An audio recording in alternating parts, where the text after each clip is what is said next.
Pero si la ley juzga de una manera y de otra a los distintos actores, dejó de ser ley y la justicia deja de ser justicia. Señor Aníbal Guevara Bianchi, ¿está usted allí? ¿Qué tal, Rodolfo? Buen día. Buen día, señor, ¿cómo le va? Muy bien. ¿Por qué hijos y nietos de presos políticos? Y porque nosotros nos juntamos a razón de la causa que tenemos en común, que es la prisión ilegal y arbitraria de nuestros padres y abuelos, ¿sí?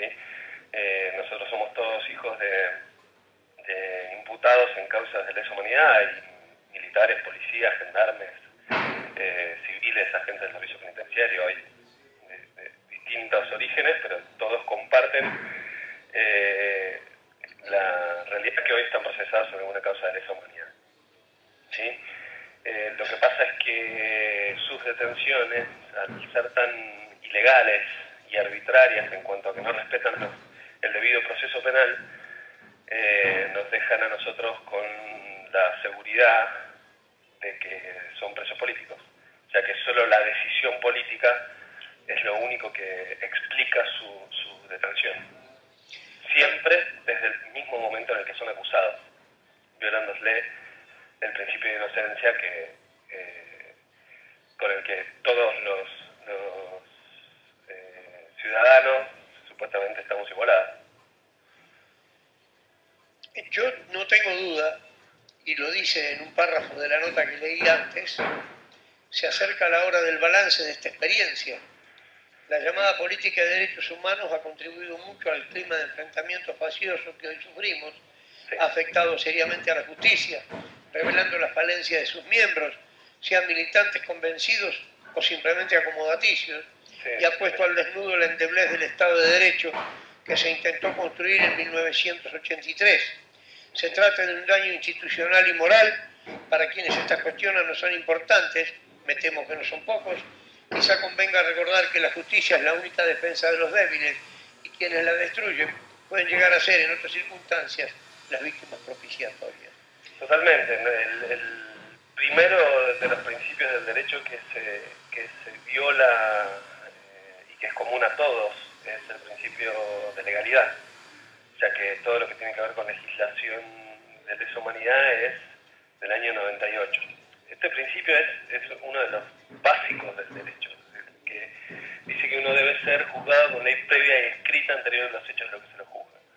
Es el primero y el más común a todos. Ahora, más allá de estos principios del derecho, que son gravísimos, que quizás es la parte más grave, el problema es que acá se viola todo el debido proceso. Cuando los juicios cuando ya están en curso, se valora mal la prueba, se condena sin importarles cuál fue el rol durante los años. A gente que se lo condena por un testimonio cuando se prueba en el juicio de que estaba casándose en el mismo día de la acusación que le están haciendo, por ejemplo. Y todavía peor que esto son las violaciones a los derechos humanos, porque en realidad todo esto supuestamente venía a reivindicar los derechos humanos, venía a seguir construyendo un respeto a los derechos humanos, pero no se da en las causas de lesa humanidad, en las cuales el promedio de edad son de 71 años y todos los mayores de 70 años deberían estar con arresto domiciliario. No es así. Hay gente que no tiene una, sino dos enfermedades terminales y no les dan el arresto domiciliario, porque es un beneficio que deben tener todos los mayores de 70 y los menores de 70 los menores de 70 que tienen enfermedades. Pero además el tema es que para los demás, para los que no tienen estas dos características, también le están negando el derecho a la salud. El Servicio Penitenciario Federal considera gerontes a los mayores de 50 años por las necesidades médicas que tienen y que ellos no están en condiciones de asegurar esa salud. Y encima, por la disposición del Ministerio de Defensa de Agustín Rossi, les han prohibido la atención en los hospitales de su obra social. Entonces, que esa disposición la apoyó y sacó una resolución también en consecuencia la Secretaría de Derechos Humanos. Esto los deja en manos de la atención médica del servicio penitenciario, que es muy poca, muy pobre, porque está preparada para un promedio de edad de 30 años. Es simplemente por eso, porque la población penitenciaria mundial tiene un promedio de alrededor de 30 años. ¿Sí? Ahora, sí, tenemos en claro algunas cosas, y aquí no es la primera vez que vamos a hacer este tema. Sí. Los derechos humanos sirven para proteger a los delincuentes, para proteger a quienes agreden permanentemente a la sociedad, y nunca a las víctimas. Nunca a las víctimas de los hechos delictivos, nunca a las víctimas de la prepotencia que ejerce esa delincuencia, que amparada en los derechos humanos entra y sale de las cárceles como quien entra y sale de su casa. Bueno, si hay algo que nos enseñó todo este proceso a nosotros es la necesidad del respeto irrestricto de las garantías y los derechos para todos, ¿no? No hay nada peor que entrar en una imputación y que no se respete, por ejemplo, la garantía de la prisión preventiva en plazo razonable. Yo sé que es muy doloroso para una víctima ver que quien considera que es culpable sale de prisión, pero digamos, el Estado debe garantizar esas garantías porque son el límite del ciudadano ante el poder del Estado. Vos lo decías más temprano, si no se respetan estos derechos y garantías, quedamos en manos de la voluntad política o de la voluntad del juez en ese momento, que en este caso la política y la justicia están absolutamente asociadas en esto. Lo ha repetido más de una vez Ricardo Lorenzetti, el presidente de la Corte Suprema, en nuestro caso. Pero en el resto de los casos también es importante que se respeten estos derechos humanos y se respeten las garantías procesales. Sin ser garantista, pero sí que todos los derechos y las garantías procesales se respeten a todos, inclusive a los que consideramos de antemano delincuentes porque tenemos la seguridad de que lo son personales, pero el proceso judicial debe regirse desde que empieza hasta que termina acorde 100% al debido proceso. Sí, yo lo tengo muy claro porque este tema lo vengo tocando desde hace mucho tiempo. Comparten el espacio entre otras muchas personalidades, el doctor Abogadro, la doctora Paloma Alarcón, también nos acompaña y charla con nosotros y nos aclara las cosas que realmente uno no tiene posibilidad de analizar profundamente porque, claro, yo no soy abogado, ni siquiera tengo una amplia carrera universitaria que me permitiría por lo menos interpretar con justeza cada uno de los temas constitucionales y legales.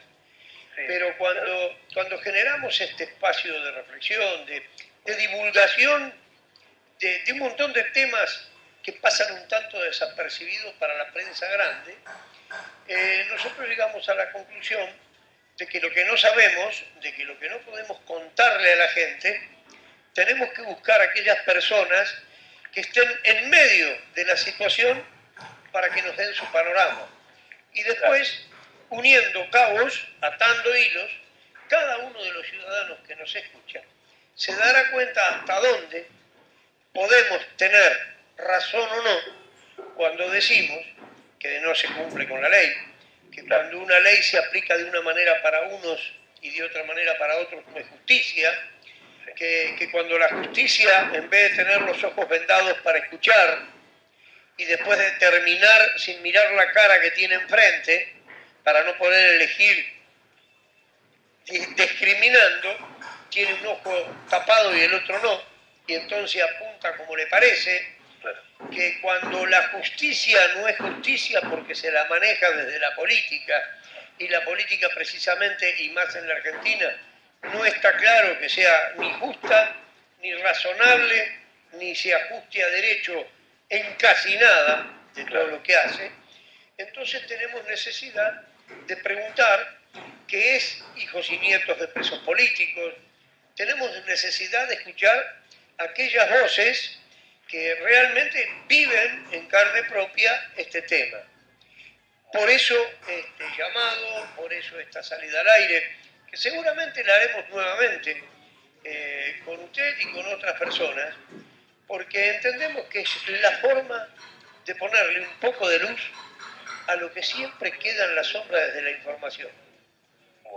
Bueno, te comento, Hijos y Nietos de Presos Políticos hoy tiene representantes, tiene organizaciones en Tucumán, en Córdoba, en Rosario, en Buenos Aires. Está la organización Diálogo, Justicia y Futuro en Mendoza, que es también una asociación de hijos y nietos de presos de lesa humanidad, de presos políticos, en la cual nos estamos asociando y cada vez nos juntamos más y más para salir a defender a nuestras familias. No porque sean nuestras familias, como dijimos, sino porque les están violando derechos. Y los derechos no son de individuos particulares, los derechos son de todos. Y esa es nuestra intención, por supuesto, partiendo de la base de nuestros padres. Sí, más vale. Vos tenés tu padre preso, ¿verdad? Exactamente. Mi padre es Aníbal Guevara, homónimo, está preso en Marcos Paz, tiene 63 años, ya que en 1976, de cuando son